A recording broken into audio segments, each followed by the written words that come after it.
Justin, sino ba ang babaeng ito? Stalker mo ba siya? Bakit siya nakatingin sa iyo na parang nakakita ng multo? Ang boses ni Erica Villa ay matalas at puno ng pagmamalaki habang lalong humigpit ang kapit niya sa braso ng lalaking nasa harap ko. Tumingin sa akin ang lalaki. Ang mga matang yon, ang mga matang dati ay puno ng pagmamahal tuwing tinitignan ako sa aming maliit na tindahan ng bulaklak sa Laguna. Na yon ay tila 2 piraso ng yelo na bumabaon sa aking kaluluwa. Walang kahit katiting na pagkilala. Walang init. Isang estrangero ang nakatitig sa akin sa gitna ng marangyang ballroom ng Grand Villa Hotel dito sa Cebu. I don't know her, Erica. I've never seen this woman in my life. Malamig na sagot niya. Pinalingan niya ang mga gwardiya na nasa paligid. Guard, ilabas ang babaeng yan. Nakakasira siya ng araw. This is a private contract signing. Hindi isang circus para sa mga taong galing sa kung saan-saan. Parang tumigil ang pag-ikot ng mundo ko. Ang bawat salita niya ay parang isang lason na dahan-dahang pumapatay sa bawat selula ng aking katawan. Lucian? Ikaw ba talaga yan? Ang Lucian Herrera na nangakong pakakasalan ako 9 na taon na ang nakakaraan bago ka biglang naglaho na parang bula? Ang lalaking pinaglaanan ko ng halos 1 dekada ng aking buhay, nagtatrabaho gabi at araw para lang mabayaran ang mga utang na iniwan mo at para linisin ang pangalan mo sa ating bayan? Lucian? Ako ito. Si Rosenda. Pabulong kong sabi. Ang boses ko ay nanginginig at halos hindi lumalabas sa aking lalamunan. Ang mga bulaklak, ang tindahan natin. Lucian, wag mo naman akong biwiruin ng ganito. Isang nakakaasar na tawa ang kumawala sa mga labi ni Erica. Rosenda? What a cheap name. At Lucian? I'm sorry, Miss Florist, pero Justin Villa ang pangalan na mapapangasawa ko. Siya ang tagapagmana ng hotel na tinatayon mo ngayon. Baka nagkamali ka ng napuntahang teleserye. Hinawakan ako ng 2 malalaking gwardiya sa braso. Ang kanilang mga daliri ay bumaon sa aking balat. Isang pisikal na sakit na wala pa sa kalingkingan ng hapdi na nararamdaman ng aking puso. Sa paligid, ang mga mayayaman at makapangyarihang tao ng Cebu ay nagsimulang magbulungan. Naririnig ko ang kanilang mga pangungutya, ang kanilang mga tawa na parang mga latigo na humahagupit sa aking danggal. Baliw yata ang babaeng yan. Kulang sa pansin, baka gusto lang hingi ng pera sa mga villa.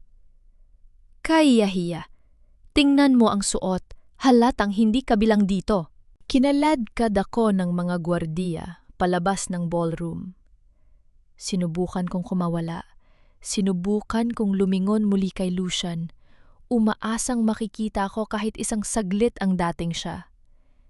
Pero ang nakita ko lang ay ang likod niya habang masayang nakikipag-usap sa tatay ni Erica. Tila ba wala akong halaga? Tila ba isa lang akong alikabok na kailangang ipagpag sa kanyang mamahaling taksido? Pagdating sa labas ng hotel, marahas nila akong binitawan sa semento. Kasabay nito ang biglang pagbuhos ng malakas na ulan, tila ba nakikiramay ang langit sa bigat ng aking nararamdaman. Basang-basa ang aking simpleng bestida. Ang mga dala kong sample ng mga bulaklak para sa dekorasyon ay nagkalat sa putikan. Yurak-yurak at wala ng pakinabang. Napaupo ako sa gilid ng kalsada. Hindi alintana ang lamig ng ulan. 9 na taon. 9 na taon akong namuhay sa kahihiyan sa aming bayan dahil sa pag-alis mo. Tinawag akong iniwan sa altar, vowless bride at sumpa ng Laguna. Tiniis ko ang lahat ng yon dahil naniwala ako sa'yo. Naniwala ako na may nangyaring masama sa'yo, na hindi mo ako sadyang iniwan. Utang na loob ang itinuring ko sa alaala mo. Inalagaan ko ang nanay mo hanggang sa huling hininga niya, ipinangako ko sa kanya na hihintayin kita. Pero heto ka ngayon, nakadamit pang inoon, nakatira sa palasyo, at ang masakit pa, ikakasal sa iba. Bakit, Lucian? Bakit kailangang itatwa mo ako? Tanong ko sa hangin, habang ang aking mga luha ay humahalo sa patak ng ulan. Bigla kong naalala ang kanyang mga mata kanina. May isang sandali, bago siya nag-utos na ilabas ako, na nakita ko ang isang mabilis na pagkurap ng kanyang mga mata nang mabanggit ko ang pangalang Rosenda. Isang pag-aalinlangan o takot? Kung talagang hindi niya ako kilala, bakit parang pilit ang kanyang pagkalamig? Tumayo ako mula sa pagkakalugmok. Hindi ako pwedeng umuwi ng ganito lang. Hindi pwedeng pagkatapos ng lahat ng sakripisyo ko, ay hahayaan ko na lang natapakan ng aking pagkatao sa harap ng maraming tao. Kung gusto mo ng laro, Lucian, o Justin, ibibigay ko sa'yo. Hindi ako ang Rosenda na mahina na basta na lang iiyak sa sulok. Ako ang Rosenda na natutong lumaban sa lupit ng buhay ng wala ka. Habang naglalakad ako palayo sa entrance ng hotel, may kuanong kumislap sa may paanan ng hagdanan, malapit sa lugar kung saan kami nagkasakitan ng mga gwardiya kanina. Yumuko ako at pinulot ang maliit na bagay na yon. Isang cufflink. Pilak ito at may katangi-tanging disenyo. Ngunit ang nagpabilis ng tibok ng puso ko ay ang nakaukit sa likod nito. Maliit na titik halos hindi makita kung hindi susuriin ng mabuti. L.H. Nanginig ang aking kamay. Lucian Herrera. Hindi ito isang pagkakamali. Hindi ako nababaliw. Ang cufflink na ito ay bahagi ng pares na niregalo ko sa kanya noong anibersaryo namin, bago siya nawala. Binili ko yon mula sa aking unang malaking kita sa pagtitinda ng mga rosas. Isang malakas na kulog ang gumising sa aking diwa. Kung Justin Villa na siya ngayon, bakit dala-dala pa rin niya ang mga gamit ni Lucian Herrera? Bakit kailangang itago ang nakaraan kung talagang wala na itong halaga? Tuminggala ako sa naglalakihang bintana ng hotel. Dun, sa penthouse, alam kong nandun siya. Maaaring nakalimot ka, Lucian, o maaaring pinili mong makalimot. Pero nareto na ako. At hindi ako aalis ng Cebu hanggat hindi ko nababawi ang danggal na kinuha mo sa akin 9 na taon na ang nakakaraan. Ipinasok ko ang cufflink sa loob ng aking bulsa at mahigpit itong hinawakan. Ang ulan na kanina ay nagpapahina sa akin. Ngayon ay tila nagbibigay ng panibagong lakas. Isang hakbang, isang plano, isang katotohanan. Magsisimula na ang tunay na laban, Lucian. At sa pagkakataong ito, hindi na ako ang babaeng maghihintay sa altar. Ako na ang kakatok sa pinto ng iyong mga lihim.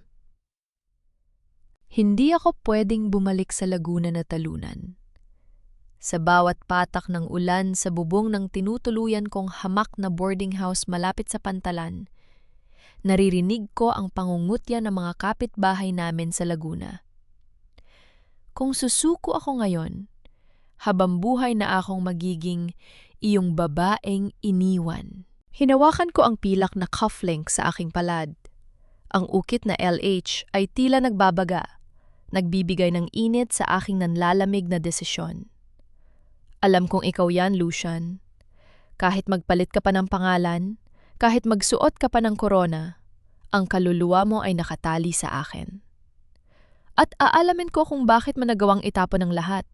Kinabukasan, hindi bulaklak ang bitbit ko. Gamit ang natitirang pera mula sa down payment ng dekorasyon na hindi na matutuloy, pumili ako ng isang simpleng uniforme ng housekeeping staff ng Grand Villa Hotel mula sa isang kakilala na nagtatrabaho sa laundry department. Sa malaking hotel na gaya nito, ang mga taong nakasuot ng uniforme ay nagiging invisible. Iyon ang kailangan ko, ang maging anino sa loob ng iyong palasyo. Yumuko ako, itinali ng mahigpit ang aking buhok at isinuot ang face mask. Habang naglalakad ako sa malalawak at mababangong hallway ng VIP floor, ang bawat tibok ng puso ko ay parang tambol na nagbababala. Hoy! Ikaw! Baguhan ka ba? Isang matandang supervisor ang tumawag sa akin. Napatigil ako, kinabahan. Oo po, pinapunta po ako rito para mag-assist sa Suite 808. Kay Sir Justin. Bilisan mo, masama ang timpla ng ulo niyo ngayon. Ayaw niya ng maingay. Ipasok mo na ang mga bagong tuwalya at lumabas ka agad. Utos niya bago naglakad palayo. Suite 808. Ang iyong silid. Dahan-dahan kong binuksan ang pinto gamit ang master key na ipinahiram sa akin. Ang amoy ng mamahaling pabango at peppermint ay agad na sumalubong sa akin. Malinis ang silid, masyadong malamig ang aircon at madilim dahil nakasara ang mga makakapal na kortina. Lakita-kita. Nakaupo ka sa gilid ng kama, nakayuko, at ang dalawang kamay mo ay nakahawak sa iyong sentido. Mukhang hirap na hirap ka. Ang tuksido mo kagabi ay nakasampay na sa upuan at ngayon ay nakasuot ka na lang ng puting polo na bahagyang bukas ang unang 2 botones. I told you no cleaning until this afternoon. Sabi mo, ang boses mo ay paos at puno ng pagod. Hindi ka nag-angat ng tingin. Hindi ako sumagot. Pinilit kong kumilos ng normal. Inilapag ang mga tuwalya sa gilid. Pero ang mga mata ko ay nakapako sa iyo. Bawat galaw mo ay pamilyar. Ang paraan ng paghinga mo kapag stressed ka, ang bahagyang pang-ininig ng iyong kanang kamay, ikaw ito. Walang duda. Bigla kang tumayo at naglakad papunta sa salamin. Huminga ka ng malalim at tila may hinahanap sa loob ng iyong polo. Hinila mo ang isang manipis na kadena na nakatago sa ilalim ng iyong kwelyo. Nanigas ako sa kinatatayuan ko. Mula sa kadenang yon ay nakasabit ang isang singsing. Hindi ito ginto, hindi ito brilyant. Isa itong simpleng singsing na gawa sa pinatuyong damo at baging na selyado ng dagta para hindi masira. Yon ang singsing na ginawa ko para sa'yo nung gabi bago ka nawala. Sabi mo nun, kahit anong mangyari, ito ang magpapaalala sa'yo na may naghihintay sa iyong Rosenda. Bakit mo pa rin suot iyan, Lucian? Kung talagang kinalimutan mo na ako, bakit nakatago sa tapat ng puso mo ang pirasong ito ng ating kahapon? Gusto kitang tawagin. Gusto kong tanggalin ang maskara ko at itanong sa'yo ang lahat. Pero bago pa ako makapagsalita, bumukas ang pinto ng suite. Justin, darling, are you feeling better? Si Erica. Mabilis akong kumilos. Pumasok ako sa loob ng walk-in closet na bahagyang bukas sa gilid ng banyo. Sumiksik ako sa pag-itan ng mga mamahaling coat, pinipigilan ang aking paghinga. Mula sa maliit na puwang ng pinto, nakikita ko silang dalawa. Yumakap si Erica sa likod ni Lucian. Masakit pa rin ba ang ulo mo? I told you, masyado ka nagpadala sa eksena ng baliw na babae niyong kahapon. Don't let people like her get to you. Nakita kong mabilis na ibinalik ni Lucian ang singsing sa loob ng kanyang polo bago humarap kay Erica. I'm fine, Erica. Just a migraine. Here, uminom ka muna nito. Inilapag ni Erica ang isang tasa ng tsa na dala niya. May kakaibang amoy ang tsa. Hindi ito ang karaniwang amoy ng chamomile o Earl Grey. May halong amoy ng gamot na tila nakakahilo.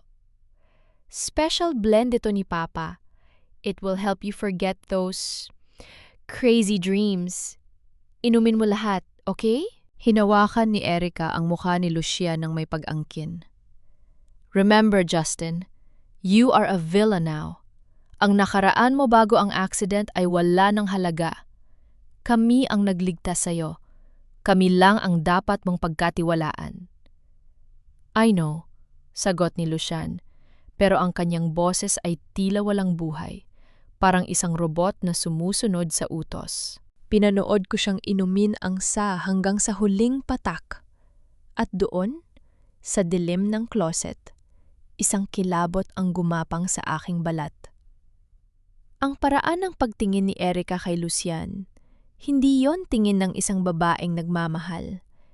Tingin yon ng isang taong nagmamay-ari ng isang premyadong hayop.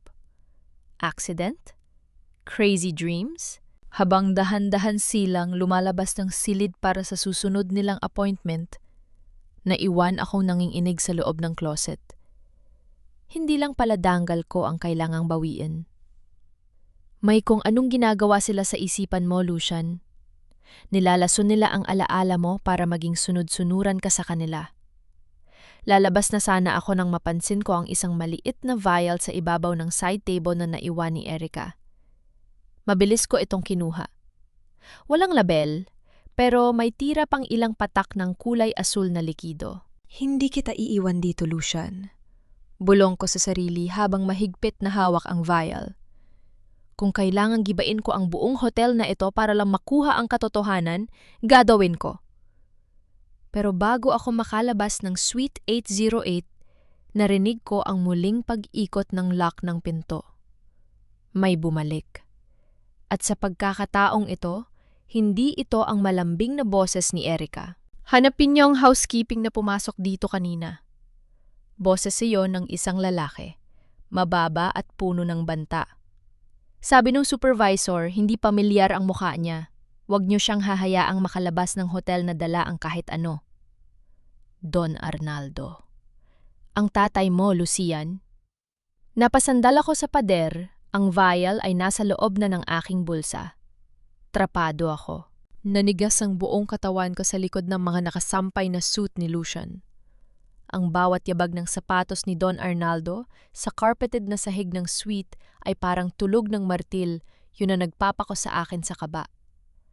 Naririnig ko ang mahinang pag-uusap nila ng kanyang tauhan sa labas lang ng pinto ng closet. Siguraduhin ninyong walang makakalapit sa kanya, lalo na ang mga taong galing sa Laguna. Ang boses ni Don Arnaldo ay malamig at puno ng awtoridad. Ang transaksyon sa mga villa ay dapat matapos sa loob ng linggong ito. Justin is our golden ticket. Hindi pwedeng mabulabog ang isip niya ngayon. Pero Don Arnaldo, may nakakita po sa isang housekeeping kanina na pumasok dito pero hindi dumaan sa logbook. Baka isa sa mga espiya ng... Bumukas ang pinto ng closet ng marahas. Hindi na ako nakapagtago. Tumambad ako sa harap ni Don Arnaldo habang hawak-hawak ko pa rin ang vial sa loob ng aking bulsa. Ang kanyang mga mata na dati ay nakikita ko lang sa mga diaryo bilang isang respetadong negosyante, ngayon ay nakatitig sa akin ng may halo ng gulat at matinding galit. Ikaw, pabulong niyang sabi. Pero ang talim ng kanyang tingin ay sapat na para hiwain ang aking tapang. Rosenda Castillo, hindi siya nagulat na makita ako. Alam niya ang pangalan ko. Ibig sabihin, 9 na taon na siyang nagmamasid habang ako ay naghihirap sa Laguna at naghihintay sa kanyang anak. Alam niya kung nasaan ako. Don Arnaldo? Paglakas loob ko, tumayo ako ng tuwid kahit nangatog ang aking mga tuhod. Nasaan ang anak niyo? Bakit niyo ginagawa ito kay Lucian? Bakit kailangang maging Justin Villa ang pangalan niya? Isang mapait na ngiti ang sumilay sa kanyang mga labi. Sumenya siya sa kanyang bodyguard na lumabas muna at isara ang pinto. Ngayon, kaming dalawa na lang. Ang marangyang suite na dati ay tila palasyo. Ngayon ay naging parang isang madilim na selda. Lucian is dead, Rosenda. Sabi niya habang dahan-dahang lumalapit sa akin. Namatay ang anak ko sa bangin noon gabing iniwan ka niya. Ang nakikita mo ngayon ay si Justin. Isang lalaking may direksyon, may yaman, at may magandang kinabukasan sa piling ng mga villa. Huwag mo siyang hiilahin pabalik sa putika na pinanggalingan niyo. Hindi siya namatay. Buhay siya. At alam niyo yon? Sigaw ko. Hindi ko na napigilan ang aking emosyon. Nakita ko ang singsing na suot niya. Ang singsing na ginawa ko para sa kanya. Bakit niyo siya pinapainom ng mga gamot na nagpapalimot sa kanya? Anong klasing ama kayo? Biglang lumundag ang galit sa kanyang mukha. Hinawakan niya ako ng mahigpit sa panga. Pinilit akong tumingin sa kanyang mga mata na tila nagbubulag-bulagan sa katotohanan.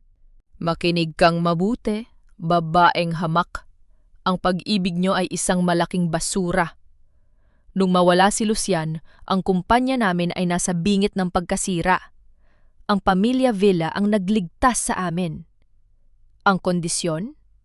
Isang alyansa sa pamamagitan ng kasal.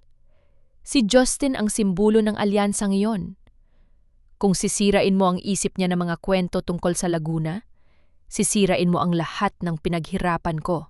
Kinuha niya ang kanyang checkbook mula sa loob ng kanyang taksido. Mabilis siyang nagsulat at pinunit ang isang pirasong papel. Inihagis niya ito sa aking mukha. Heto ang 5 milyong piso.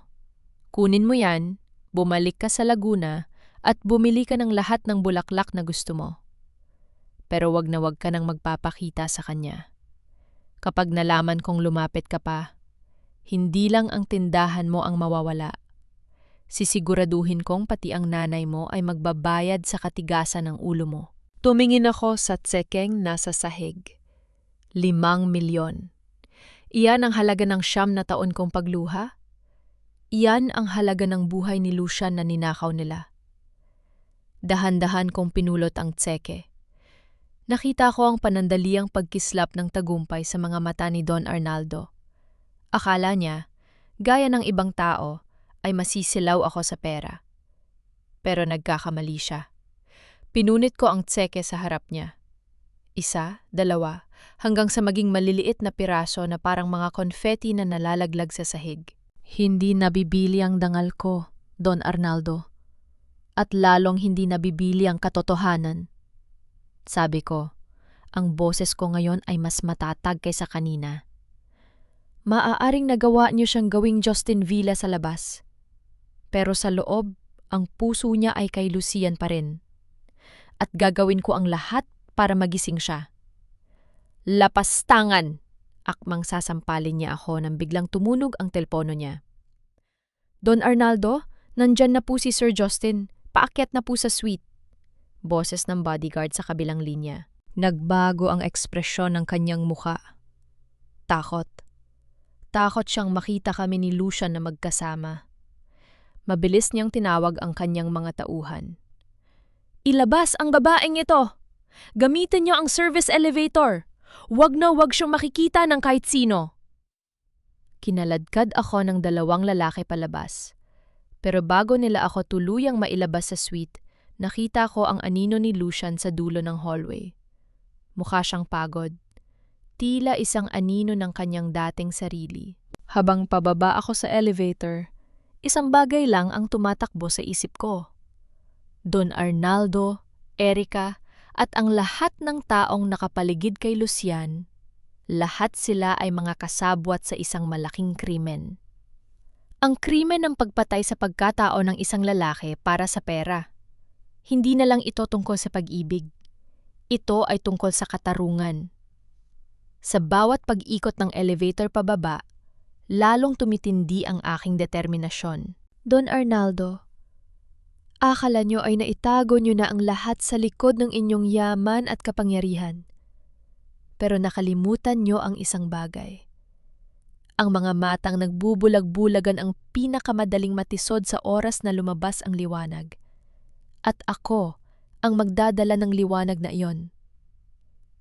Nakarating ako sa labas ng hotel, hinihingal at pagod, pero hawak ko pa rin ang vial sa loob ng aking bulsa. Ito ang unang bala ko. Ang katotohanan tungkol sa lason na ipinapainom nila sa kanya. Lucian, magtiis ka. Bulong ko habang nakatingin sa taas ng hotel. Malapit na tayong matapos sa impyernong ito. Ang bawat bulaklak ay may sariling wika. May mga bulaklak para sa pagdiriwang, mayroon para sa pagdadalamhati, at mayroon para sa pag-alala. Nung nasa Laguna pa kami, sinabi sa akin ni Lucian na ang amoy ng sampagwita at kalachuchi ay ang amoy ng aking balat. Isag halimuyak na kahit nakapikit siya ay magdadala sa kanya pabalik sa akin. Ngayong gabi, gagamitin ko ang wikang yon. Kahit itatwa ako ni Don Arnaldo at takutin ni Erica, may isang bagay silang hindi kayang kontrolin. Ang ilong at ang puso ni Lucian. Alam ko ang schedule ng hotel. Ngayong gabi ang Alliance Gala, kung saan formal na ipapakilala si Justin Villa bilang bagong partner ng kumpanya. Ito ang pinakamahalagang gabi para sa kanila, at ito rin ang magiging gabi ng pagtutuos para sa akin. Gamit ang natitirang koneksyon ko sa staff ng hotel, nakapasok ako sa loading dock ng mga bulaklak. Ang orihinal na dekorasyon ay puro puting orchids at roses mula sa ibang bansa. Malamig, walang amoy, at parang plastic. Palihim kong pinalitan ang mga centerpiece sa VIP lobby, kung saan dadaan si Lucian. Inihalo ko ang libu-libong sariwang sampagwita at mga talulot ng kalachuchi na sadyang ipinadala ko pa mula sa aming hardin sa Laguna. Nagtago ako sa likod ng malaking column sa lobby, suot ang aking uniforme. Ang paligid ay puno ng mga taong nakagawn na taksido, nagtatawanan habang may hawak na baso ng champagne. Ngunit ang atensyon ko ay nakatuon sa grand staircase. Doon ko siya nakita. Si Lucian, o si Justin, ay pababa na kasama si Erica. Mukha siyang perpekto sa kanyang puting taksido, pero ang kanyang mukha ay tila isang maskara ng porselana. Walang emosyon. Hanggang sa makarating sila sa gitna ng lobby. Biglang napatigil si Lucian. Huminto siya sa paglalakad. Bahagyang kumunot ang no at huminga ng malalim. Ang amoy ng sampagwita ay nagsimulang mamayani sa buonder palapag. Nilulunod ang mamahaling pabango ng mga bisita.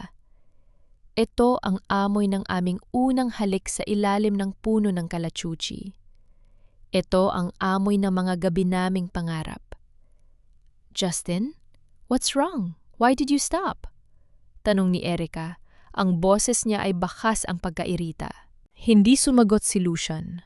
Ang kanyang mga mata ay nagsimulang lumibot, tila may hinahanap. Nakita ko ang panginginig ng kanyang mga kamay. Ang maskara ng porselana ay nagsimulang magkalamat. Ang amoy na ito, pabulong niyang sabi. Ang boses niya ay puno ng kalituhan, hindi katulad ng malamig na boses niya kahapon. Erica, bakit parang pamilyar ang amoy na ito? It's just flowers, Justin. Pakasent ng hotel. Sagot ni Erica habang pilit siyang hinihila. Pero nakita ni Erica ang mga bulaklak na inilagay ko. Namutla siya. Alam niya kung ano ang ginagawa ko? Biglang lumingon si Lucian sa direksyon ko. Ang aming mga mata ay nagtagpo sa gitna ng maraming tao. Sa pagkakataong ito, hindi niya ako tiningnan ng may pandidiri. Ang kanyang mga mata ay puno ng sakit, ng gunita, at ng isang tanong na hindi niya mabigkas. Rosenda? Tawag niya sa akin. Napakababa, halos hangin lang, pero sapat na para yan, igin ang aking buong pagkatao. Hindi na nakapagpigil si Erica. Nakita niya ako sa likod ng column. Galit na galit siyang lumapit sa akin habang ang mga bisita ay nagsisimulang manood. You! I told you to stay away! Sigaw ni Erica. Pa! Isang malakas na sampal ang dumapo sa aking pisngi. Napalingon ang aking ulo sa lakas ng tama at naramdaman ko ang lasa ng dugo sa aking labi. Pero hindi ako yumuko. Tumingin ako ng diretso sa mga mata ni Erica. Natatakot ka ba, Erica? Tanong ko. Ang boses ko ay kalmado pero matalas. Natatakot ka ba na isang amoy lang ng bulaklak ay kayang sirain ang 9 na taon mo kasinungalingan? Guard! Grab her! Hysterical na sigaw ni Erica. This woman is insane! She's trying to poison my fiancé! Erica, stop it! Sigaw ni Lucian. Lumapit siya sa amin, hawak ang kanyang ulo na tila sasabog sa sakit. Justin, don't listen to her. It's the migraine again. Guards, take her to the security room. Hinigit ako ng mga gwardya, pero bago nila ako tuluyang mailayo, sumigaw ako kay Lucian. Lucian! Ang singsing sa loob ng polo mo! Bakit mo pa rin suot yon kung hindi mo ako kilala? Ang sampagwita, Lucian. Isipin mo ang Laguna. Isipin mo ang pangako mo! Nakita ko ang huling sulyap ni Lucian sa akin bago siya napaluhod sa sahig, hawak ang kanyang ulo sa tindi ng sakit. At si Erica, sa halip na tulungan ang lalaking mahal niya, ay tumingin sa akin ng may wagas na poot. Hinding-hindi mo siya makukuha, Rosenda, bulong ni Erica habang papalayo ako. Dahil bago pa bumalik ang alaala niya, sisiguraduhin kong wala ka na sa mundong ito. Itinapon ako sa isang madilim na security room sa basement. Pero sa kabila ng sakit ng aking pisngi at ng takot sa banta ni Erica, napangiti ako. Tumugon ang puso mo, Lucian. Tinawag mo ang pangalan ko. Ngayon, alam ko na hindi ako nag-iisa sa laban na ito. Ang iyong alaala ay gising na. Kailangan lang itong palayain mula sa lason ng kanilang mga kasinungalingan. At kahit anong gawin nila, ang halimuyak ng katotohanan ay hindi kailanman mabubura ng kahit anong sampal o pananakot. Madilim, malamig, at amoy alikabok. Iyon ang bumati sa akin sa loob ng maliit na security room sa basement ng hotel. Ang sakit sa aking pisingi mula sa sampal ni Erica ay nag-init na at tila kumakabog kasabay ng tibok ng aking puso. Pero mas masakit ang katotohanang sa bawat segundong lumilipas, lalong lumalayo ang pagkakataon kong mailigtas si Lucian. Napaupo ako sa isang lumang silya, nakatingin sa kawalan. Sa ganitong katahimikan, hindi ko mapigil ang balikan ng nakaraang 9 na taon. 9 na taon akong naghintay sa Laguna, nakatingin sa kalsada bawat hapon, umaasang lilitaw ang pamilyar na bulto ni Lucian. Naalala ko ang mga bulong-bulungan sa palengke tuwing dadaan ako. Ayun na, ang vowless bride, sabi ng iba. Iniwan na nga sa altar, nabalo pa sa kakahintay. Uyam ng mga kapitbahay. Tinawag akong sumpa ng aming bayan dahil mula nang mawala si Lucian, tila naglaho rin ang suwerte sa aming pamilya. Pero tiniis ko ang lahat. Ang utang na loob ko sa kanyang pagmamahal nung kami ay wala pa sa buhay ang nagbigay sa akin ng lakas na wag sumuko. Inalagaan ko ang kanyang ina, si Nanay Isabel, hanggang sa huling hininga nito. Ang huling salita ni Nanay Isabel sa akin ay, "Huwag mo siyang susukuan, Rosenda. Alam kong babalik siya." At bumalik nga siya. Pero hindi bilang ang Lucian na minahal ko, kundi bilang isang premyadong pag-aari ng mga Villa. Bakit ganito kapait ang tadhana, Nanay Isabel? Pabulong kong tanong sa dilim. Nahanap ko na siya, pero tila mas malayo pa siya sa akin ngayon kaysa nung wala siya. Bumukas ang pinto at iniluwa nito ang 2 gwardiya. Marahas nila akong hinilapatayo at kinaladkad palabas ng hotel. Itinapon nila ako sa gilid ng kalsada, malayo sa marangyang facade ng Grand Villa. Huwag ka nang babalik dito kung ayaw mong mabulok sa kulungan. Banta ng isa bago sila bumalik sa loob. Naglakad ako ng walang direksyon hanggang sa makarating ako sa isang maliit na sari-sari store sa gilid ng kalsada. Pagod, gutom at puno ng dusa ang aking muka. Umupo ako sa isang kahoy na bangko sa tapat ng tindahan, pinagmamasdan ang mga sasakyang nagdaraan. Ang liwanag ng Cebu ay tila ng ungguta sa dilim ng aking sitwasyon. Sampaguita, ma'am? Pambili lang po ng pagkain. Isang maliit na tinig ang gumising sa aking diwa. Tumingin ako sa ibaba. Isang batang lalaki, marahil ay 7 taong gulang lang, ang nakatayo sa harap ko. May hawak siyang ilang piraso ng sampagita na tila lantana at wala ng amoy. Ang kanyang mga damit ay punit-punit at ang kanyang mukha ay puno ng uling. Bigla akong naluha. Naalala ko ang sarili ko noong bata pa ako sa Laguna. Mahirap pero puno ng pangarap. Kinuha ko ang bata at pinaupo sa tabi ko. Kinuha ko ang huling bariya sa aking bulsa at ibinigay sa kanya. "Salamat po, ma'am," sabi ng bata. Pero sa halip na umalis, Iniabot niya sa akin ang isang piraso ng lantang sampagwita. "Heto po, para sa inyo. Huwag na po kayong umiyak. Maganda po kayo." Hinawakan ko ang lantang bulaklak. Kahit wala na itong amoy, kahit yupi-yupi na ang mga talulot nito, naramdaman ko ang isang kakaibang init sa aking puso. Ang batang ito, sa kabila ng kanyang kahirapan, ay may kakayahan pa ring magbigay ng pag-asa. Ako si Rosenda Castillo. Hindi lang ako isang vowless bride. Ako ang babaeng nagpalago ng isang maliit na hardin para maging isang kilalang tindahan ng bulaklak sa aming bayan. Ako ang tinatawag nilang nanay ng mga bulaklak dahil alam ko kung paano buhayin ang kahit anong halaman, gaano man ito kalanta. Kung kaya kong buhayin ang mga bulaklak, kaya ko ring buhayin ang katotohanan. Tumayo ako mula sa bangko, dala ang bagong lakas. Ang sampal ni Erica ay hindi tanda ng aking pagkatalo, kundi tanda ng kanyang takot. Natatakot sila dahil alam nilang konting-konti na lang guguho na ang kanilang mga kasinungalingan. "Salamat bata," sabi ko sa maliit na tindero. "Dahil sa'yo, naalala ko kung sino ako."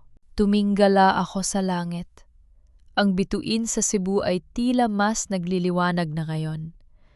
Hindi ako aalis dito hanggat hindi ko nababawi si Lucian.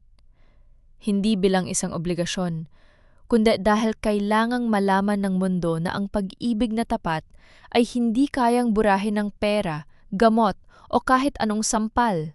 Ang mapait na tiyempong ito ay isang paghahanda lang para sa matamis na pagtutuos. Maghintay ka, Erica. Maghintay ka, Don Arnaldo.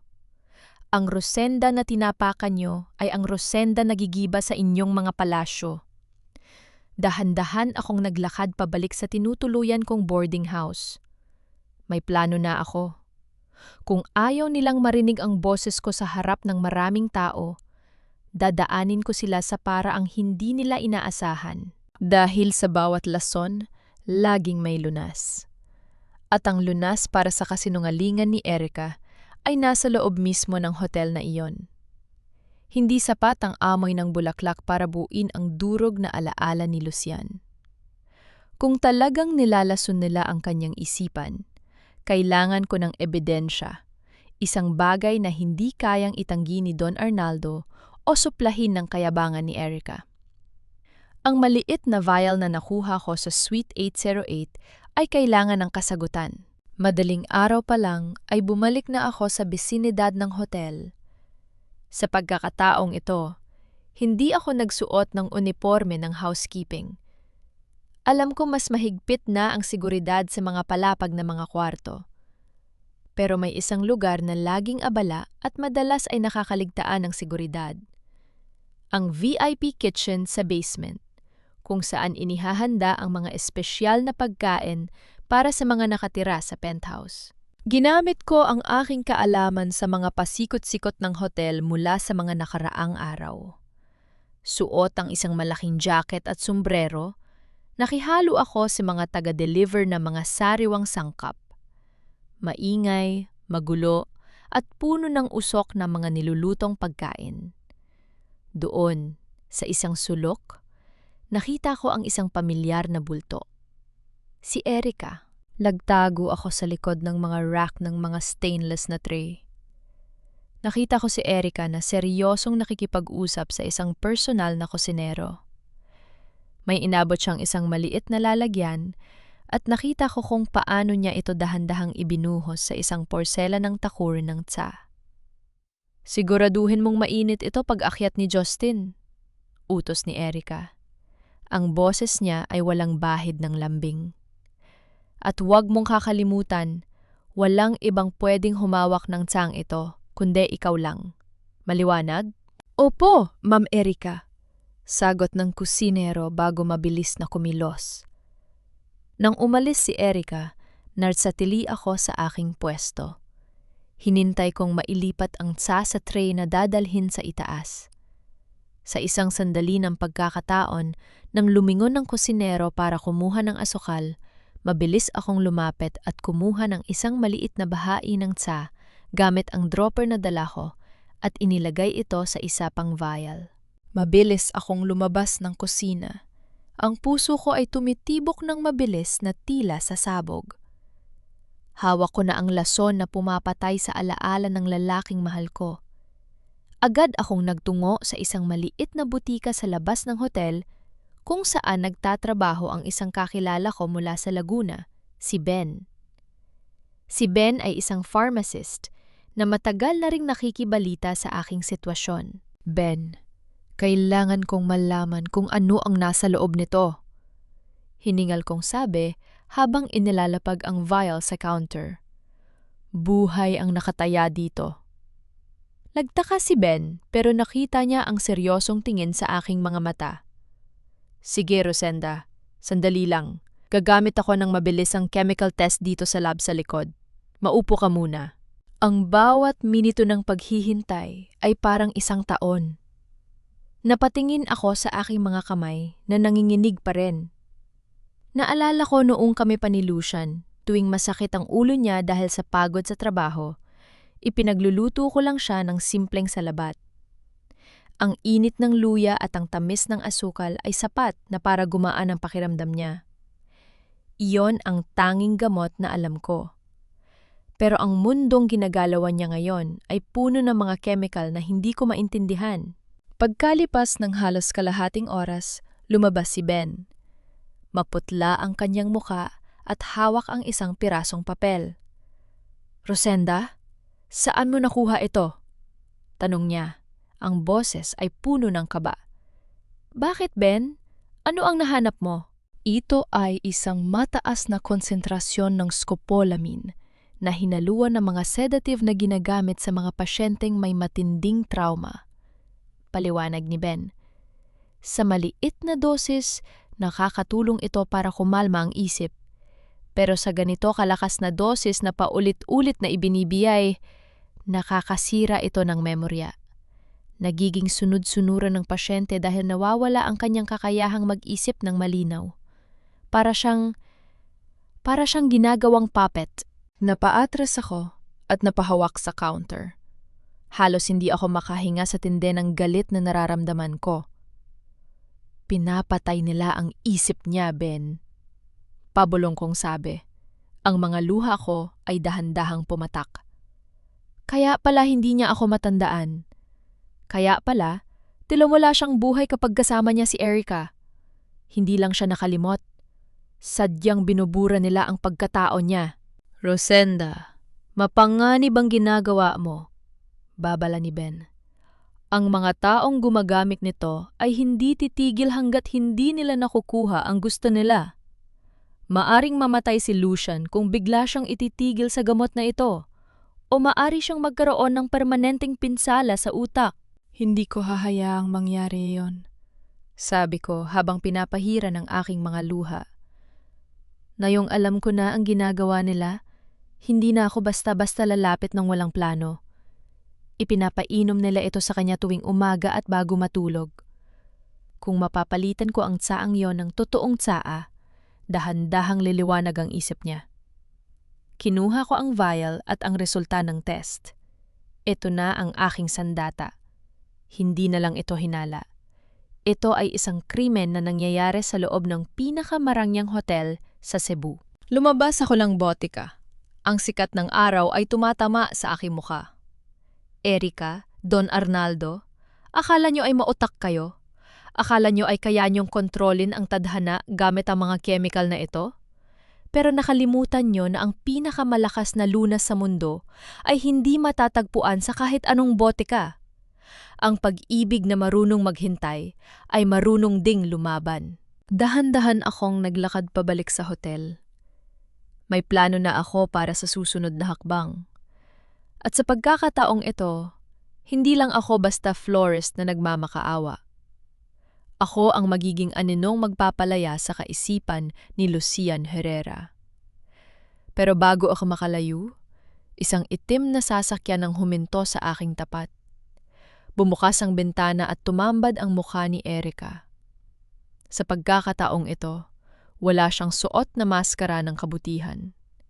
Ang kanyang mga mata ay nanlilisik sa galit. Nalaman ko ang ginawa mo sa kusina, Rosenda. Sabi niya, ang boses ay tila isang ahas na nanunuklaw. Akala mo ba hindi ko malalaman? You're playing a dangerous game and you just lost your last life. Bumaba ang dalawang malalaking lalaki mula sa sasakyan. Bago pa ako makasigaw, isang panyo na may amoy ng chloroform ang itinakip sa aking ilong. Ang huling nakita ko ay ang nakakatakot na ngiti ni Erica bago tuluyang magdilim ang aking paningin. Nagising ako na may matinding pintig sa aking sentido.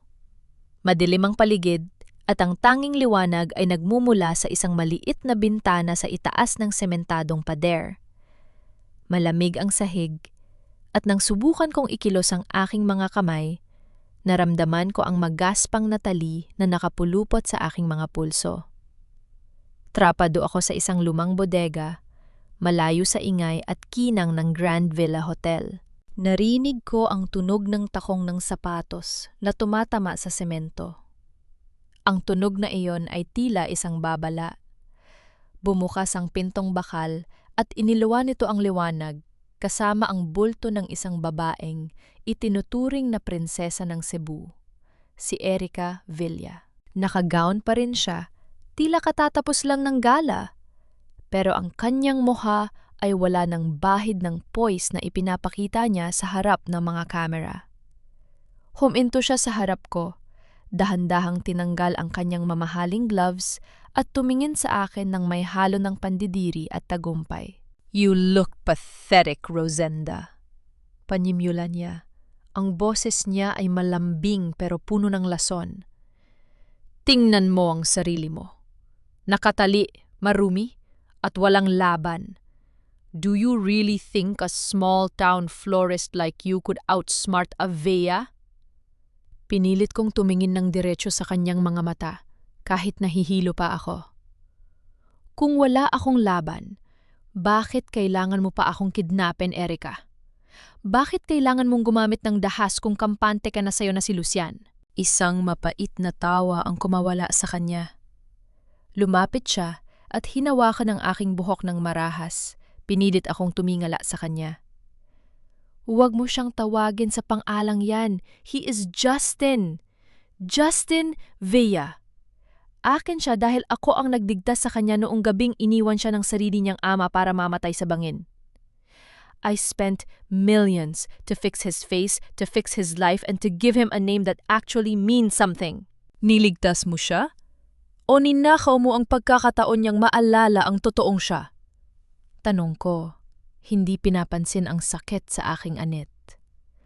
"Alam ko ang tungkol sa tsaa, Erica. Alam ko ang tungkol sa scopolamine. I know you're drugging him every single day just to keep him from remembering me." Nanlaki ang mga mata ni Erica at sa isang sandali, nakita ko ang takot na dumaan sa kanyang paningin. Pero mabilis itong napalitan ng isang malamig na ngiti. Binitawan niya ang buhok ko at marahas akong itinulak. "So, nalaman mo pala. Smart girl," sabi niya habang pinapagpagan ang kanyang mga kamay. "But what can you do? Sino ang paniniwalaan ni Justin? Ang isang stalker na nagpapanggap na housekeeping? O ang babaeng nangako sa kanya ng katapatan at yaman? The drugs aren't just to make him forget you, Rosenda. It's to keep him happy. In his mind, I am his savior. I am his world. At ikaw? You're just a nightmare he can't explain." Ang pag-ibig na nakabase sa lason at kasinungalingan ay kailanman hindi magiging totoo, Erica. Sabi ko, ang boses ko ay matatag sa kabila ng aking sitwasyon. Gising na ang alaala niya. Ang sampagwita, ang singsing na suot niya. Kahit anong dami ng lason ang ipakain mo sa kanya, hindi mo mabubura ang 9 na taon naming pagmamahalan. The heart doesn't need a memory to know who it loves. Biglang lumapit si Erica at mabilis na dumapo ang kanyang palad sa aking pisingi. Pak! Shut up! Wala kang alam sa pag-ibig! Hysterical niyang sigaw. Ang pag-ibig ay pagmamay-ari at pagmamay-ari ko si Justin. Pinagtrabahuhan ko ang bawat segundo ng buhay niya ngayon. I won't let a nobody like you ruin my wedding day. Kinuha ni Erica ang kanyang cellphone at may ipinakita sa aking screen. Isang video call. Nanigas ako nang makita ko ang pamilyar na harapan ng aking tindahan sa Laguna.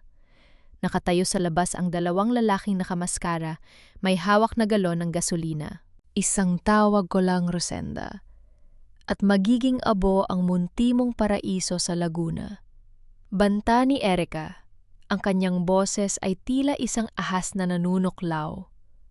At huwag mong isiping titigil sila sa tindahan.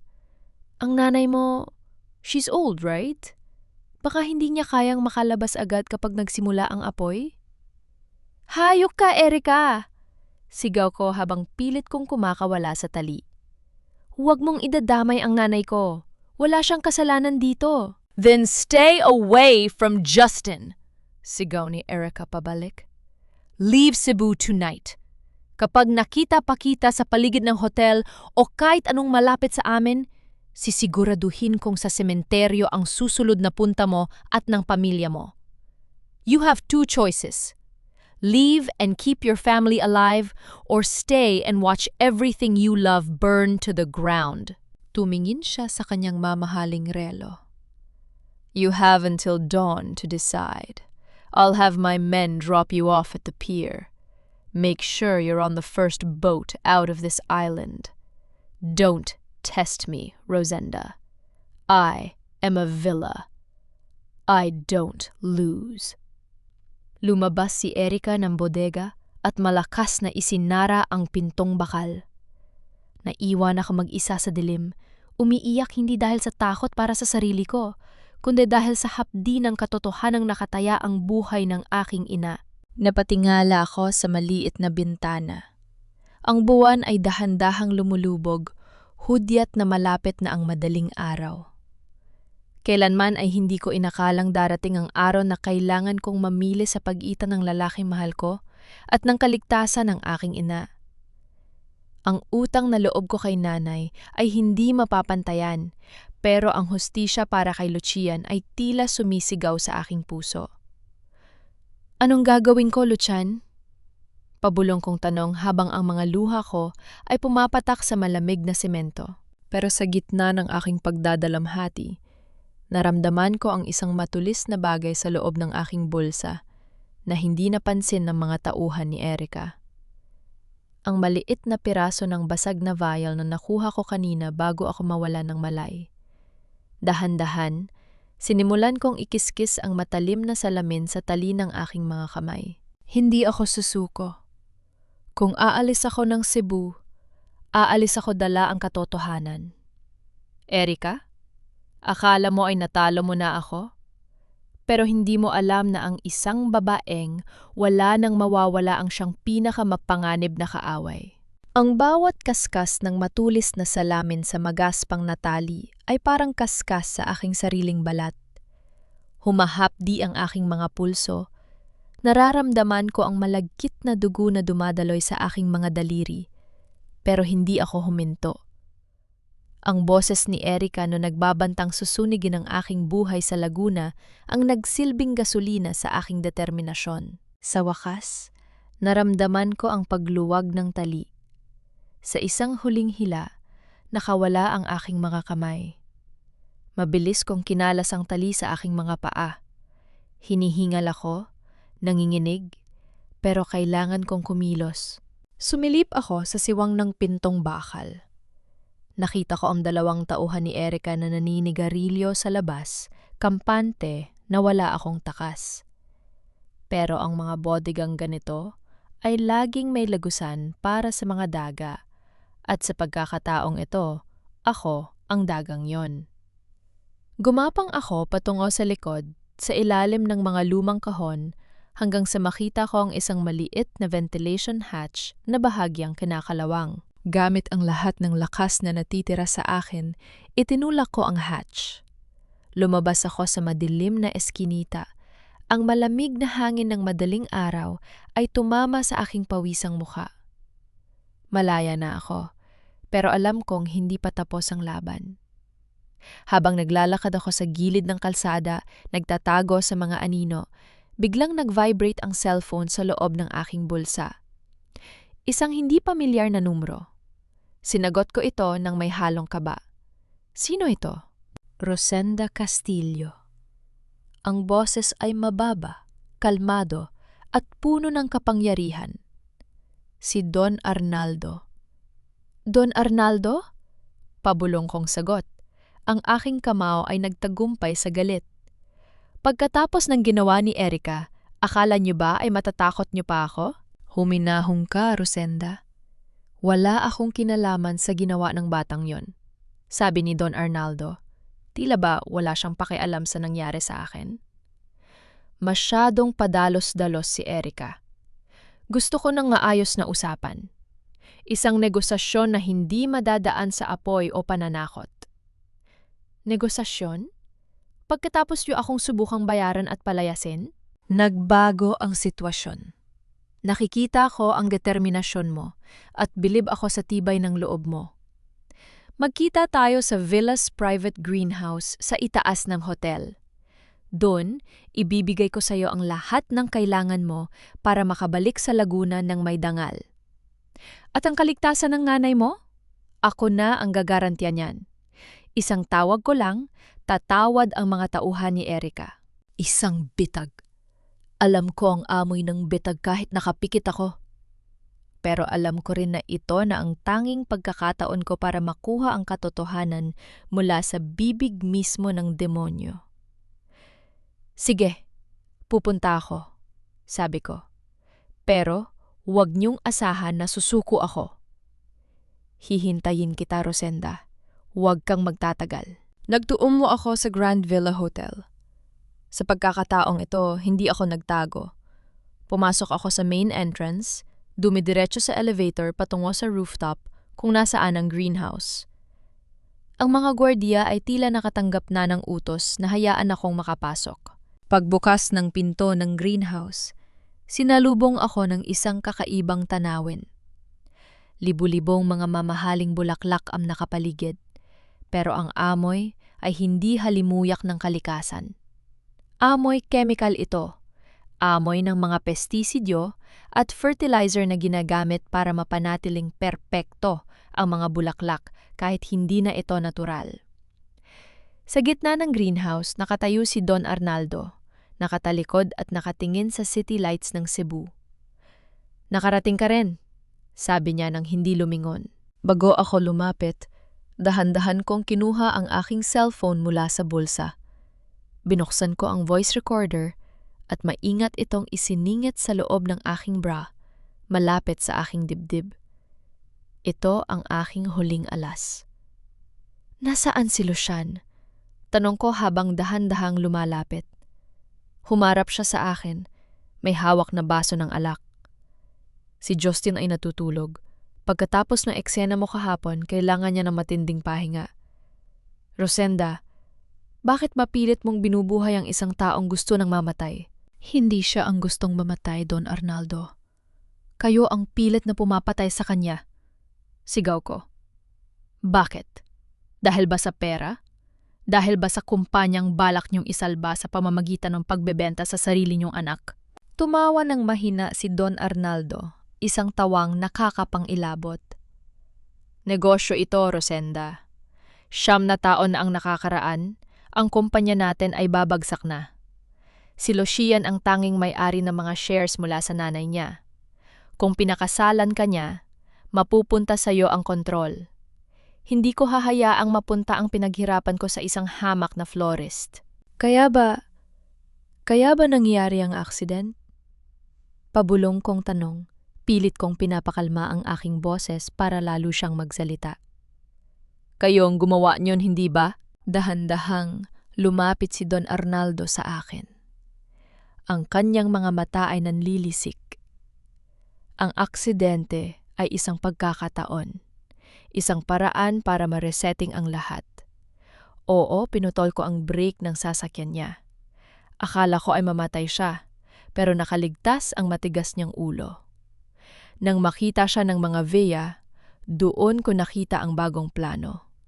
Si Lucian Herrera ay dapat mawala para isilang si Justin Villa, ang tagapagligtas ng aming pamilya. Nanginginig ang buong katawan ko sa narinig ko. Inamin niya, ang sarili niyang ama ang nagtangka sa buhay niya. "Halimaw kayo," sabi ko. Ang luha ay dahan-dahang pumatak sa aking pisingi. "Tawagin mo na ako sa lahat ng gusto mo, pero tandaan mo, Rosenda, nasa loob ka ng aking teritoryo." Biglang lumamig ang paligid. Narinig ko ang paglock ng pintong bakal ng greenhouse sa likuran ko. Napatingin ako sa paligid at nakita ko ang mga misting machine na karaniwang naglalabas ng tubig para sa mga bulaklak. Pero sa pagkakataong ito, ang usok na lumalabas ay kulay dilaw at may matapang na amoy ng asupre at kemikal. "Don Aynaldo, anong ginagawa niyo?" "Masyado kang maraming alam, Rosenda. At sa mundong ito, ang mga taong may alam ay kailangang patahimikin," sabi niya habang dahan-dahang lumalabas patungo sa isang maliit na emergency exit na tanging siya lang ang may susi. "Ito ang magiging huling hardin mo. Isang magandang lugar para sa isang florist, hindi ba?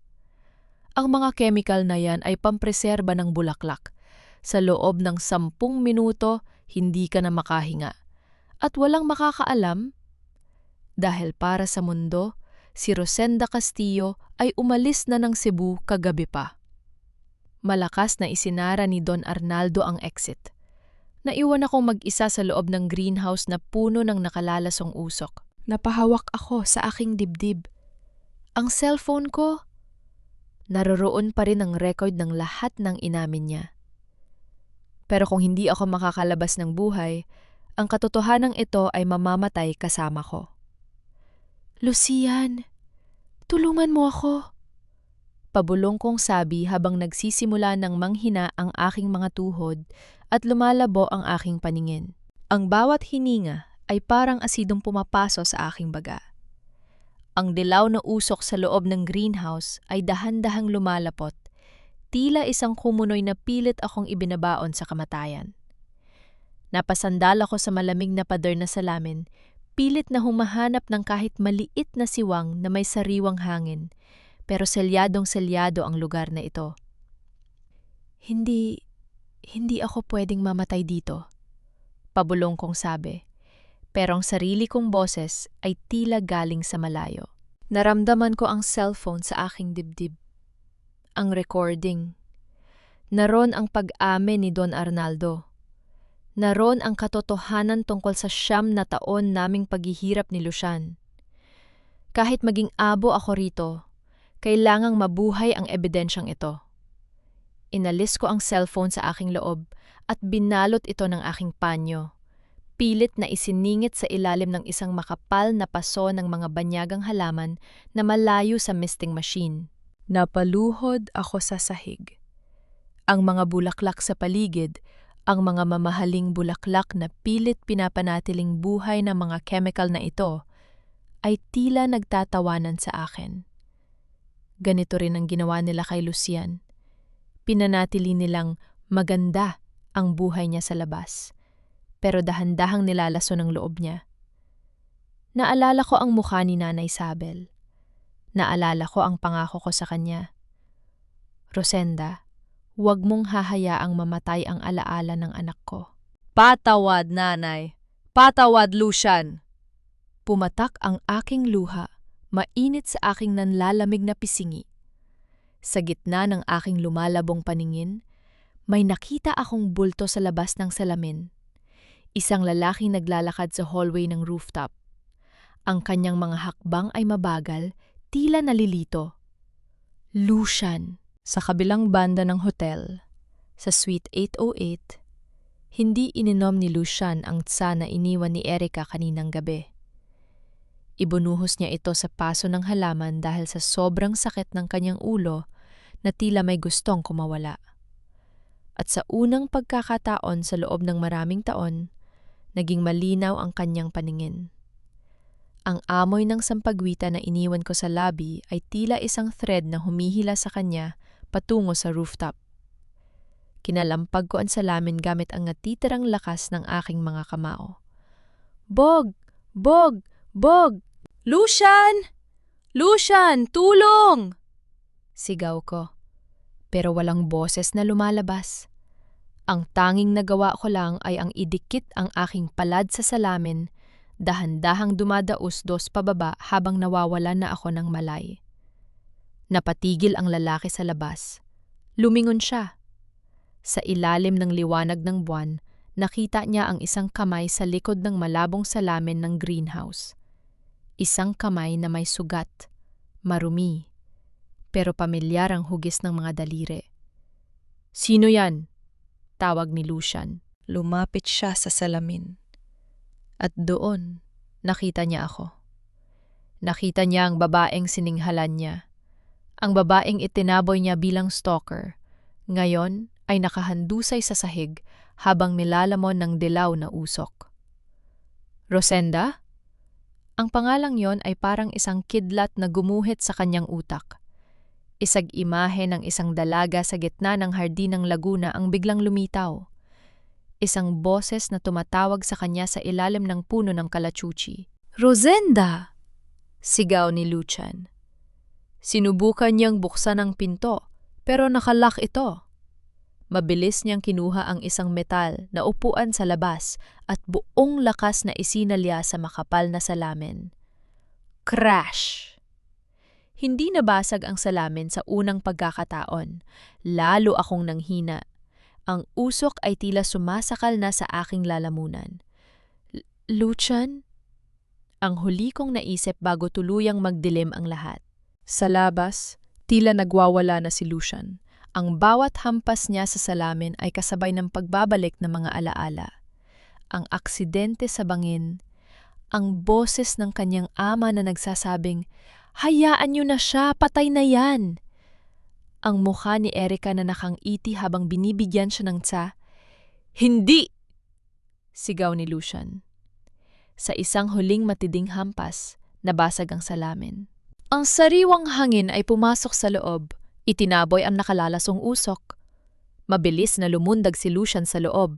Hindi inaalinta na ang mga bubog na humihiwa sa kanyang mga braso. Binuhat niya ako, inilabas sa nakamamatay na greenhouse at inihiga sa malamig na semento ng rooftop. Rosenda! Gising! Rosenda, tignan mo ako! Nanginginig ang kanyang boses. Hinaplos niya ang aking mukha. Ang kanyang mga luha ay pumatak sa aking no.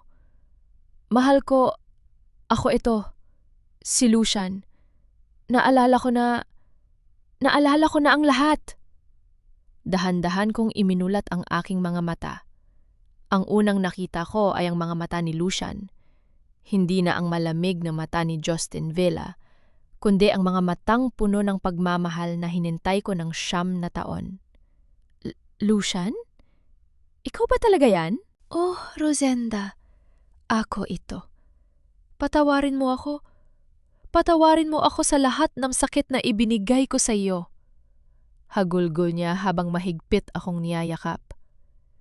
Pero sa gitna ng aming muling pagkikita, narinig namin ang tunog ng alarm ng hotel. Ang mga tauhan ni Don Arnablo ay paparating na. At sa dulo ng hallway, nakatayo si Erica. Hawak ang isang baril, ang kanyang mukha ay puno ng wagas na galit at kawalan ng pag-asa. "Sabi ko sa'yo, Justin, akin ka lang." Bulong ni Erica habang itinataas ang baril sa direksyon naming dalawa. "Justin, bitawan mo siya! Lumayo ka sa babaeng yan!" Ang boses ni Erica ay pumiyok sa tindi ng galit at takot. Nanginginig ang kanyang mga kamay na nakahawak sa baril. Pero ang dulo nito ay nananatiling nakatutok sa amin. Ang marangyang wedding gown na isusuot sana niya bukas ay tila naging isang sumpa, isang simbolo ng kanyang pagkabaliw sa isang pag-ibig na hindi naman kailanman naging kanya.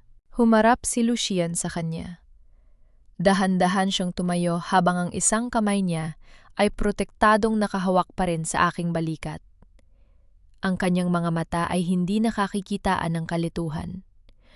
Wala na ang Justin Villa na sunod-sunuran. Ang nakatayo sa harap ni Erica ay ang lalaking dumaan sa apoy at lason pero nanatiling buhay ang kaluluwa. Ibaon mo na ang baril na yan, Erica. Tapos na ang dula-dulaan nyo. Malamig na sabi ni Lucian. Ang bawat salita niya ay parang hampas ng latigo sa pagkatao ni Erica. Hindi! Hindi ito tapos! Sigaw ni Erica. Ang mga luha ay nagsimulang gumuhit sa kanyang makapal na makeup. Niligtas kita, Justin. Ako ang nag-alaga sa'yo. Ako ang nagbigay sa'yo ng pangalan, ng yaman, ng lahat. Utang mo sa akin ang buhay mo. Ang buhay na ibinigay mo ay isang kulungan. Buliyaw ni Lucian. Pinilit mo akong makalimot. Pinainom mo ako ng lason araw-araw para lang mading sulud-suluran sa'yo. Isang buhay na nakabase sa kasinungalingan ay hindi utang na loob, Erica. Yan ay isang krimen. Sa gitna na ng tensyon, bumukas ang pinto ng rooftop. Humahangos na dumating si Don Arnaldo kasama ang 3 bodyguard. Napatigil siya nang makita ang sitwasyon. Ang greenhouse na basag ang salamin. Si Lucian na puno ng dugo ang mga braso. At si Erica na nakatutok ang baril. Erica, ibaba mo ang baril na yan. Huwag kang tanga. Sigaw ni Don Arnaldo. Pero ang kanyang mga mata ay nakatuon sa akin. Nakita ko ang takot sa kanyang mukha. Takot na baka buhay pa ako at dala ko ang kanyang mga sikreto. Don Arnaldo. Tawag ko. Ang boses ko ay mahina pa rin pero puno ng determinasyon. Pilit akong tumayo sa tulong ni Lucian. Akala niyo ba ay matatapos ang lahat sa loob ng greenhouse na yon? Akala niyo ba ay mamamatay ang katotohanan kasama ko? Tumingin si Lucian sa kanyang ama. Isang tingin na puno ng pait at matinding paggamuhi. Narinig ko ang lahat, Papa. Narinig ko ang pag-amin mo habang hinihingalo si Rosenda sa loob. Pinutol mo ang brake ng sasakyan ko 9 na taon na ang nakakaraan. Ang sarili kong ama, sinubukan akong patayin para sa pera. Naging maputla si Don Arnaldo. Napaatras siya, tila nakakita ng multo. Lucian, makinig ka. Ginawa ko lang yon para sa kumpanya, para sa pamilya natin. Anong pamilya? Ang pamilyang pumatay sa nanay ko sa sama ng loob? Ang pamilyang nagtaksil sa babaeng mahal ko? Lumapit si Lucian ng isang hakbang, hindi inaalintana ang baril ni Erica. Wala na akong ama. Ang ama ko ay namatay na kasabay ng preno ng sasakyang pinutol mo. Justin, huwag kang lalapit. Babarilin ko siya. Muling hysterical na sigaw ni Erica, itinatama ang baril sa aking dibdib. Sige, barilin mo siya, Erica. Hamon ni Lucian. Ang kanyang boses ay naging kalmado sa isang nakakatakot na paraan. Pero siguraduhin mong patayin mo rin ako. Dahil kung mananatili akong buhay, sisiguraduhin kong mabubulok kayong lahat sa kulungan. Isasama ko kayo sa impyernong binuo nyo para sa amin. Napatigil si Erica. Ang kanyang mga mata ay lumibot mula kay Lucian, sa akin, at kay Don Arnaldo na ngayon ay tila wala na ring laban. Ang kapangyarihang iniingatan nila sa loob ng 9 na taon ay gumuho sa loob lamang ng isang gabi dahil sa isang amoy ng sampagwita at sa tibay ng loob ng isang babaeng minata nila. Rosenda, pabulong na tawag ni Lucian sa akin. Ang ebidensya. Naalala ko ang cellphone. Dahan-dahan akong yumuko. Pilulot ang aking panya mula sa ilalim ng paso ng halaman kung saan ko ito itinago. Inilabas ko ang cellphone at itinaas ito para makita nilang lahat. Nandito ang lahat, Don Arnaldo. Ang bawat salita mo sa loob ng greenhouse. Ang pag-amin mo sa aksidente, ang plano nyo ni Erica, at ang lason na ipinapakain nyo kay Lucian. Naka-record ang lahat at naka-upload na sa cloud server ng kaibigan kong pharmacist. Pagsisinungaling ko para lalo silang matakot, kahit ang totoo ay hindi ko pa ito naisusumite dahil sa kawalan ng signal kanina. Marahas na ibinaba ni Erica ang kanyang kamay. Ang baril ay nalaglag sa semento. Lumika ng isang matunog na ingay na tila hudyat ng kanilang pagkatalo. Napaluhod siya at humagulgol. Ang kanyang mga pangarap na maging reyna ng mga Villa ay tuluyan ng naglaho. Si Don Arnaldo naman ay tila naging isang matandang lantang gulay. Wala na ang kanyang otoridad. Wala na ang kanyang yaman. Ang tanging natira sa kanya ay ang takot sa batas at ang put ng kanyang sariling anak. Security! Tawagan ang pulis! Sigaw ni Lucian sa mga bodyguard ni Don Arnaldo. Nag-alinlangan ang mga ito, pero nang makita ang determinasyon sa mukha ni Lucian, mabilis silang sumunod. Alam nilang ang tunay na amo ay nagbalik na. Naramdaman ko ang panghihina ng aking mga tuhod. Bago pa ako tuluyang bumagsak, sinalo ako ni Lucian. Binuhat niya ako ng pangkasal, inilayo sa madilim na rooftop na yon. Tapos na, Rosenda. Tapos na ang paghihirap natin. Bulong niya habang idinidikit ang kanyang no sa aking no. Hindi na kita hahayaang mawala uli. Hinding-hindi na.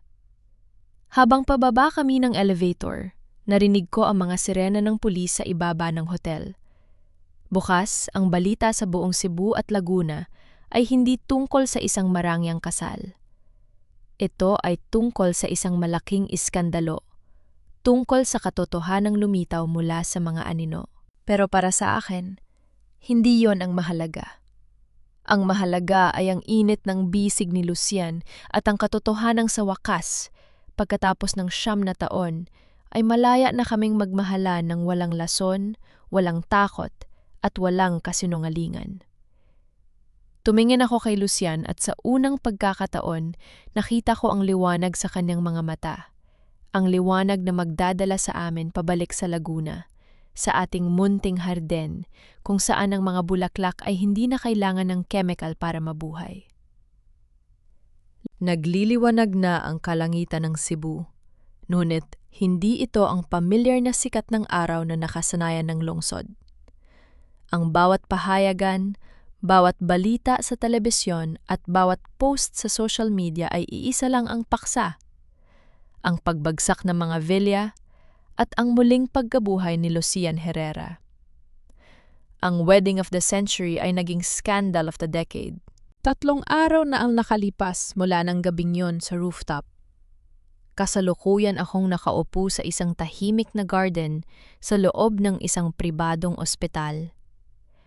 Maayos na ang aking pakiramdam, bagaman may mga benda pa ang aking mga pulso. Ang ebidensyang nakuha ko ay sapat na para sampahan ng kasong attempted murder, kidnapping, at serious physical injury sina Don Arnaldo at Erica.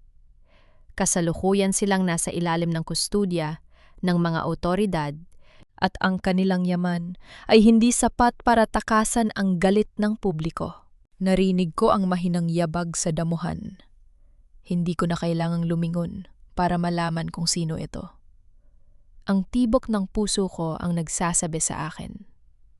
Rosenda, tawag ni Lucian. Lumapit siya at umupo sa tabi ko. Wala na ang mamahaling suit ni Justin Villa. Nakasuot lang siya ng simpleng polo at ang kanyang mukha ay malinis na mula sa mga sugat. Pero sa kanyang mga mata, nakikita ko ang pagod. Agod ng 9 na taong pagkakaantala. Lucian, bati ko ng may matamis na ngiti. Kumusta ang mga papeles sa kumpanya? Inaasikaso na ng mga abogado. Nabawi na ang mga shares ni nanay. Ang lahat ng ninakaw ni Papa, lahat ng yun ay ibabalik sa akin. Sabi niya, pero tila wala siyang pakialam sa yaman. Hinawakan niya ang aking kamay, maingat na tila gawa ako sa manipis na kristal. Pero hindi yun ang mahalaga, Rosenda. Ang mahalaga ay narito ka. Huminga siya ng malalim at kinuha ang isang maliit na pelos na kahon mula sa kanyang bulsa. Pagbukas nito, bumulaga ang isang napakagandang singsing na may brilyante. Isog singsing na kayang bumili ng buong tindahan ko sa Laguna. Rosenda, 9 na taon kitang pinaghintay. 9 na taon tayong ninakawan ng pagkakataon. Sabi niya, ang boses ay nanginginig sa emosyon. Ayoko nang mag-aksyaya pa ng kahit 1 segundo. Pakasalan mo ako na yun din. May nakahanda ng judge, may sasakyan na tayo. Gusto kong bawiin ang lahat ng sakit sa pamamagitan ng pagbibigay sa'yo ng pangalang nararapat sa'yo. Maging Mrs. Lucian Herrera ka na ngayong araw na ito. Tinitigan ko ang brilyante. Kumikislap ito sa ilalim ng araw. Tila nangangako ng isang buhay na wala ng hirap. Isang buhay prinsesa sa piling ng lalaking mahal ko.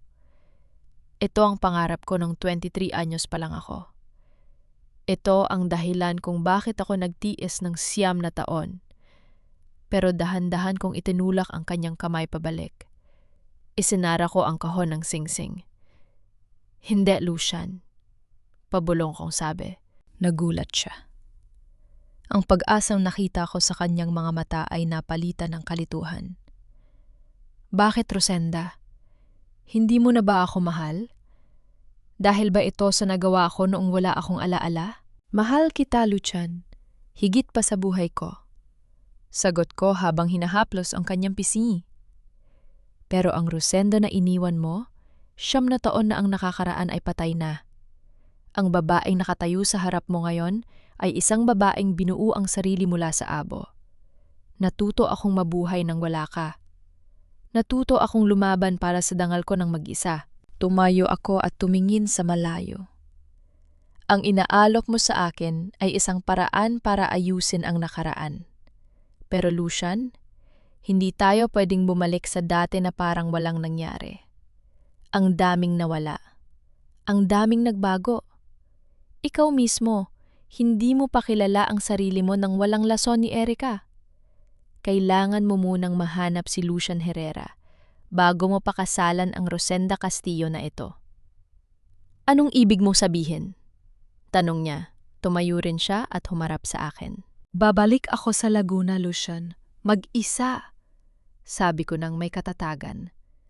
Babalik ako sa tindahan ko. Aalagaan ko ang nanay ko. At ikaw, kailangan mong ayusin ang buhay mo dito sa Cebu. Kailangan mong pagbayarin ang mga dapat magbayad sa ilalim ng batas at kailangan mong maghilom. Pinapalayo mo ba ako? Tanong niya, may pait sa kanyang boses. Hindi. Binibigyan ko tayo ng pagkakataon para sa isang totoong simula. Hindi dahil sa utang na loob, hindi dahil sa awa, at hindi dahil gusto nating takpan ang sugat ng nakaraan. Gusto kong pakasalan ka balang araw. Dahil yon ang pinili nating dalawa bilang dalawang buong tao. Hindi bilang dalawang sugatang kaluluwa na kumakapit lang sa isa't isa. Hinubad ko ang singsing na gawa sa damo, agluma at kupas na singsing na suot ko pa rin, at inilagay ito sa kanyang palad. Itago mo muna ito. Kapag handa na tayo, kapag wala na ang anino ni na Don Arnaldo at Erica sa ating pagitan, hanapin mo ako sa Laguna. At doon, sa gitna ng mga bulaklak na itinanim ko ng may luha at pawis, doon mo ako muling tanungin. Naiyak si Lucian, pero tumango siya. Naintindihan niya. Naintindihan niya na ang pag-ibig ay hindi lang tungkol sa pagsasama, kundi tungkol sa paggalang sa paglalakbay ng bawat isa. Hihintayin kita, Rosenda. Pangako niya. Kahit 9 na taon uli, kahit habang buhay, hahanapin kita. Nagyakap kami ng isang mahigpit na yakap, isang yakap ng pamamaalam pero puno ng pag-asa. Nang hapong iyon, sumakay ako ng barko pabalik ng Maynila. Bit-bit ang aking bag at ang aking dangal. Habang pinagmamasdan ko ang papalayong pampang ng Cebu, naramdaman ko ang tunay na kalayaan. Hindi na ako ang iniwan sa altar. Ako si Rosenda Castillo, ang babaeng kayang magpatubo ng harden sa gitna ng desyerto. Tapos na ang kabanata ng lason at kasinungalingan. Ang susunod na pahina ay ako na ang magsusulat. 1 taon na ang lumipas. Ang sikat ng araw sa Laguna ay tila may dalang kakaibang ginto ngayong hapon. Humihinga ang hangin ng amoy ng basang lupa at ang matamis na halimuyak ng mga sampagwita, roses at kalachuchi na nakapaligid sa aking bagong tayong greenhouse. Ang maliit na tindahan ko noon ay isa na ngayong ganap na Castillo Flower Garden and Farm. Hindi na lang ako basta nagtitinda ng bulaklak. Ako na ang nagsusupply sa malalaking hotel sa Maynila at maging sa Cebu. Wala na ang mga bulong-bulungan sa palengke. Wala na ang mga mapanghusgang tingin. Ngayon, tuwing dadaan ako sa bayan, ang naririnig ko ay, "Magandang araw, Miss Rosenda," o kaya naman, "Salamat sa mga bulaklak, napakaganda ng kasal ng anak ko." Napatunayan ko sa sarili ko na ang dangal ay hindi nakukuha sa pangalan ng asawa o sa yaman ng pamilya. Ang tunay na dangal ay itinatanim, inaalagaan at pilit na pinatutubo mula sa sarili mong pagsisikap. Rosenda!